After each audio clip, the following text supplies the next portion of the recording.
People know when they get hurt. They know when an injury is serious. And it looked like Caitlin Clark knew last night that that injury was serious. When Caitlin Clark went down, the air just left the arena. It didn't matter who you were cheering for. The whole place froze. Everyone knew something was wrong. It wasn't just another bump or bruise. It was the kind of silence that makes you hold your breath. For weeks, she had been pushing through a nagging groin strain. The Fever were chasing a playoff spot, and she kept saying she was fine. Then came the ankle bruise, and the team had no choice but to shut her down. On September 4th, the announcement dropped. Caitlin Clark was out for the rest of the season. In an update, the Indiana Fever say there is no timetable for Caitlin Clark returning. Are you surprised at all by this news of her being shut down at this point? Oh, first let's take a breath, right? There's a lot going on here. Fans didn't want to believe it. It looks like Caitlin Clark did get injured again in her right groin this time. The previous groin injury was her left groin. This was Caitlin Clark, the biggest name in women's basketball, the player who brought sold-out crowds to every arena. According to Jesse Moore, MD, he is a regenerative medicine doctor. He does specialize in sports, and this is what he said about Caitlin Clark's injury. Clark appears to have re-aggravated her right abductor groin strain. The tricky part about groin strains is that they are a very slow healing tissue. The statement from General Manager Amber Cox was honest, but painful. Caitlin has worked so hard. Ultimately, time is not on our side. There is not enough time left in our season for her to safely return, and her long-term health remains our top priority. Caitlin posted about it herself later that day. She kept it calm like she always does. But her teammates, that's where you could feel the emotion. Lexi Hull commented, 2026 gonna be the best season yet. Aaliyah Boston wrote, miss you big dog. You'll be back. Kelsey Mitchell said, I'm with you, 22. And Sophie Cunningham, who would face her own season-ending injury not long after, added, love you, see red heart. You could see what that meant. This wasn't just about losing a star, it was about losing a heartbeat. Coach Stephanie White said it perfectly. It's huge, just emotionally having them on board gives us a boost. You could tell she was trying to keep things together for the locker room, but her voice gave her away. This was going to be hard. This year, this is the most disappointing season I've ever had as a sports fan because, it was like, hey, Caitlin Clark, year 2. This is going to be amazing. And then she misses 30 of the games. And they keep stringing us along. Maybe she'll come back. Maybe she won't. Maybe she'll come back. Oh, she's did this. She did that. They kept it all secret. They kept her hidden from everybody. And so now I feel like I've been ripped off and bilked. And I've been forced to watch a bunch of angry feminists. Caitlin's injury was the first domino to fall, and it didn't take long for the others to start tipping. Only a few days later, during a game against Phoenix, the Fever were hit again twice. Sydney Colson went down with a torn ACL. Just moments later, Ari McDonald broke a bone in her foot. 2 guards gone, one night, both season-ending injuries. Caitlin, still recovering, posted on her Instagram story. At Sidge Carlson at Aaron McDonald, love you guys, Blackheart. 3 words, but they said everything. This team was running out of players, but not out of heart. Stephanie White refused to let the injured players drift away. She made sure they traveled with the team, stayed active in huddles, and brought energy to the bench. They could talk to our team during dead balls, she said. They're right there with us. Even on crutches or in walking boots, they were still part of the fight. That leadership mattered because things kept getting worse. On August 17th, Sophie Cunningham tore her MCL. Her season was over too. Sophie had been one of the most vocal players in the league. Fiery, emotional, never afraid to speak her mind. She'd already become a fan favorite for defending Caitlin Clark publicly when others criticized her. And now, she was the one sidelined. When the team announced her injury, it hit hard. She had brought toughness, energy, and that spark you can't teach. The Fever weren't just losing players. They were losing the pieces that made their chemistry work. Still, somehow they didn't fold. Lexi Hull said having the injured players around brought light to the locker room. That's the word everyone kept using, light. Even when the situation looked dark, they refused to act defeated. But the hits kept coming. Chloe Bibby went down with a knee injury. Newly signed forward Chloe Bibby is now out for the rest of the season with a left knee injury. She now joins that growing list of injured Fever stars. Sydney Colson, Arie McDonald, and Sophie Cunningham are all out with season-ending injuries. Damaris Dantas entered concussion protocol late in the season and missed the playoffs. And just when you thought it couldn't get more intense, Kelsey Mitchell, one of the team's most consistent scorers, suffered severe cramping during the semifinals that had people fearing something worse. She was treated for rhabdomyolysis, a serious condition tied to dehydration and exhaustion. She didn't miss the rest of the year, but the scare was real. By this point, half the roster had either missed games or was playing hurt.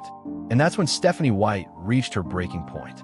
After a narrow 90-88 loss to the Liberty, she walked into her post-game press conference ready to talk about the elephant in the room, officiating. She didn't even wait for the first question. "I thought Caitlin got fouled," she said. "I think it's pretty egregious what's been happening to us these last few games. The disrespect right now for our team has been unbelievable. We're just looking for consistency." When a reporter pushed her on it, she laughed. "Do you want me to get fined again? Because I'd just get fined." Excuse me. For those of us, we don't see you, I don't see you on a night-to-night basis.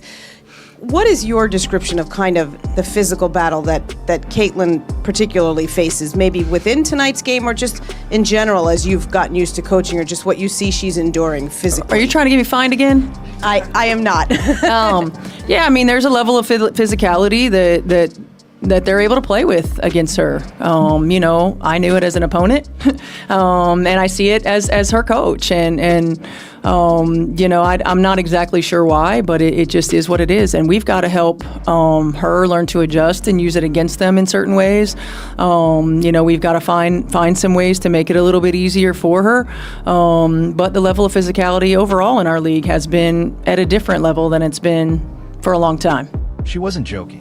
The league had already hit her with a fine earlier that month for comments about referees, but she didn't care. Someone had to say it. Later in the season, after another physical 1-point loss to the Wings, she doubled down. "There's a double standard there, certainly," she said. "I think Aaliyah Boston is the worst officiated post player in the league. She never gets a call." It was a physical game, I think there's a double standard in how people get their calls. I think Kelsey Mitchell, number one, is held or chucked on every freaking possession and never gets a call off the ball. I think Aaliyah Boston is the worst officiated post player in the league.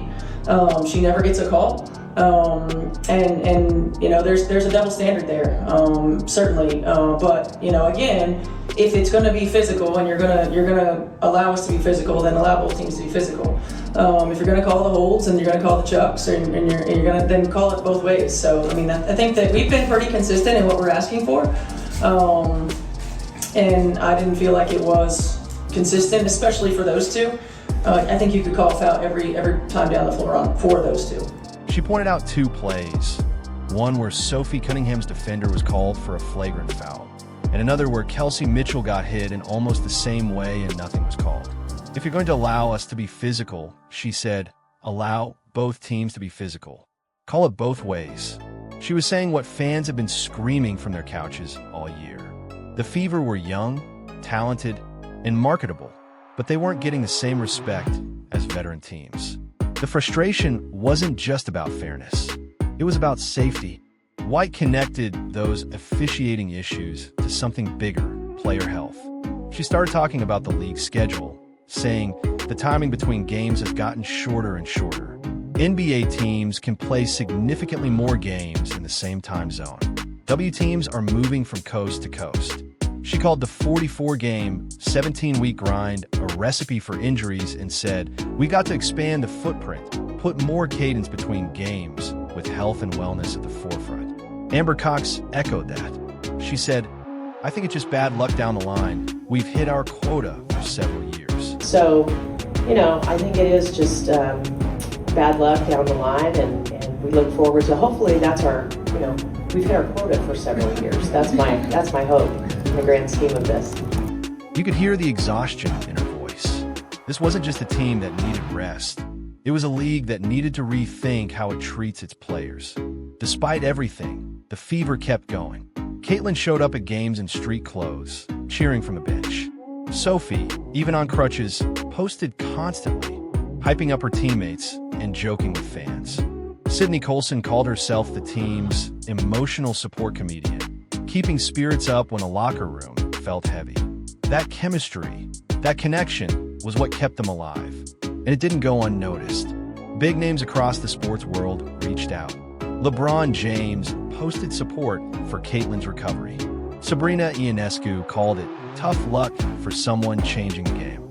Even opposing coaches praised the Fever for how they kept showing up, even with half the roster injured. The Fever didn't just survive the season, they made the playoffs. And they didn't just make it, they fought their way to the semifinals. They weren't the most complete team left, but they were definitely the most resilient. Stephanie White said after the final game, "Just having them around gives us an emotional boost." That might sound like coach speak, but it wasn't.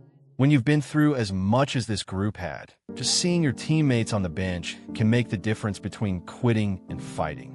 By the end, the Fever weren't a team limping to the finish line. They were a team bonded by pain. They faced almost every kind of setback a season can throw at you and came out closer because of it.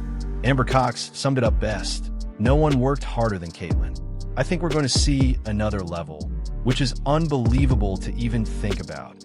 Yeah, none of us wanted to see Caitlin on the sideline. She's such a dynamic player and just a joy to watch. So, we hate that for her, but man, for all of you to understand how hard she worked day in and day out to get back on the court. And I know, for a long time there was, is she back? Is she coming back? Is she not?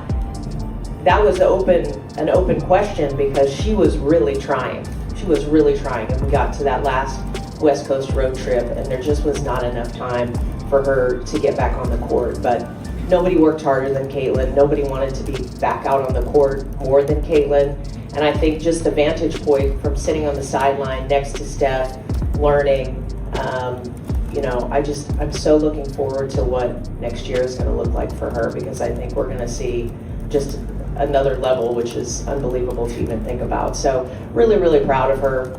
Great teammate, great in the locker room, showed up in the same way as a leader with her voice consistently, which is really hard to do when you're going through something like that. So just really proud of her and again, just looking forward to having her back on the court. You could feel that statement apply to the whole roster. They'd been through hell, but the lessons were clear: recovery, patience, and unity. There's a moment fans keep sharing online. A photo of Caitlin Clark and Sophie Cunningham sitting side by side on the bench, laughing about something during a timeout. They're both out for the season, but the joy in that picture says everything about what this team became. It's not just about winning games anymore. It's about surviving them. This season will be remembered not for its record, but for its heart. The injuries could have broken them. The unfair calls could have drained them. The travel, the schedule, the exhaustion, it could have all been too much. But instead, it bonded them. It gave them something stronger than stats, character. That's the kind of story that makes you root for a team even when they lose. It's why fans are already saying, wait till next year.